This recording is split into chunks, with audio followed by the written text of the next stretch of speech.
క్రీస్తునందున్న పరిశుద్ధులందరికీ ప్రభువైన క్రీస్తునామంలో శుభాభివందనాలు. దేవుని ప్రేమ ఆధ్యాత్మిక కార్యక్రమానికి స్వాగతం.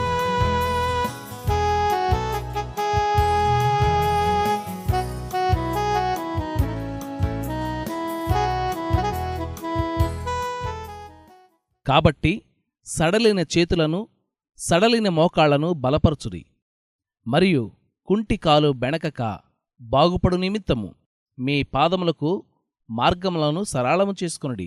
హెబ్రీ పత్రిక 12వ అధ్యాయం 12-13 వచనాలు. మన విశ్వాసపు చేతుల్ని పైకెత్తమని, ప్రార్థన మోకాళ్లని దృఢంగా చేసుకోమని ఇది దేవుని నుండి ఒక ప్రోత్సాహ వాక్యం. ఒక్కోసారి మన విశ్వాసం అలసిపోయి వడలిపోయి నిరాశపడిపోతుంది. మన ప్రార్థనల్లో తీవ్రత పదును తగ్గుతుంది. ఈ వాక్యంలో కనిపించే దృశ్యం కొట్టొచ్చినట్టుగా ఉంది. మనం ఒక్కోసారి ఎంత నిరుత్సాహపడిపోతామంటే ప్రతి చిన్న అడ్డంకికి చతికిలబడిపోతాం, భయపడిపోతాం. దాన్ని ఎదుర్కోకుండా చుట్టూ తిరిగి నడిచి వెళ్లాలనిపిస్తుంది. తేలికదారుల్ని వెతుకుతాం. ఒకవేళ నీకేదన్నా అంగవైకల్యం ఉండి దేవుడు దాన్ని బాగు చేయడానికి సిద్ధంగా ఉన్నాడనుకో, కానీ అందుకోసం నువ్వు చేయవలసింది నీకు కష్టంగా అనిపిస్తుంది. మనుషుల్ని సహాయం అడగడం తేలికనిపిస్తుంది. లేకపోతే ఏదో ఒక విధంగా దాన్నంతటినీ తప్పించుకోగలిగితే బావుండనిపిస్తుంది. అత్యవసర పరిస్థితుల్ని హడలుగొట్టే సమస్యలు ఎన్నిసార్లు మనకు ఎదురవ్వలేదు? వాటిని తప్పించుకోవడానికి ఎన్నిసార్లు మనం సాకులు చెప్పలేదు? దాన్ని గురించి ఆలోచించడానికి ఇప్పుడిప్పుడే నేను సిద్ధంగా లేను అంటావు.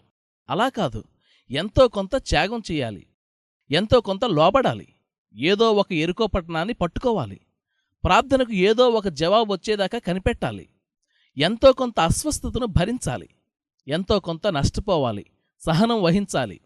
దేవుడంటున్నాడు, వేలాడిపోతున్న చేతుల్ని పైకెత్తండి, వరదలో గుండా సూటిగా నడిచిపోండి.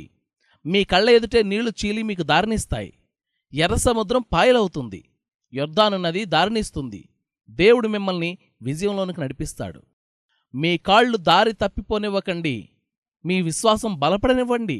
ధైర్యంగా సాగిపో. నీకు లొంగని ఎరుకు అంటూ ఏది ఉండదు. ఏ ప్రదేశంలోనూ నీకు అలవకాని సైతాన బలం ఉండదు. ఇది మనకెంతో ప్రయోజనకరం, అనుసరణీయం అయిన పాఠం. నిరుత్సాహాన్ని పట్టించుకోవద్దు. నీటిలో స్టీమర్ కదులుతున్నట్టుగా నీటిని దున్నుతూ ముందుకు సాగండి. ఎండైనా వానైనా, సముద్రం ప్రశాంతంగా ఉన్నా అలలు రేగుతున్నా నీ సరుకుని గమ్యానికి చేర్చడమే నీ విధి, నీ గురి.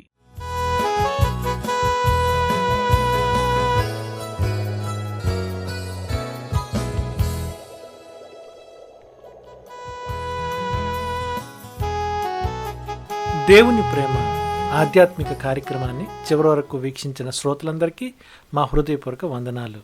తిరిగి మరలా రేపటి ఉదయకాల సమయంలో కలుసుకుందాం. అంతవరకు సెలవు. May God bless you. దేవుడు మిమ్మల్ని అందరినీ దీవించును గాక. ఆమెన్.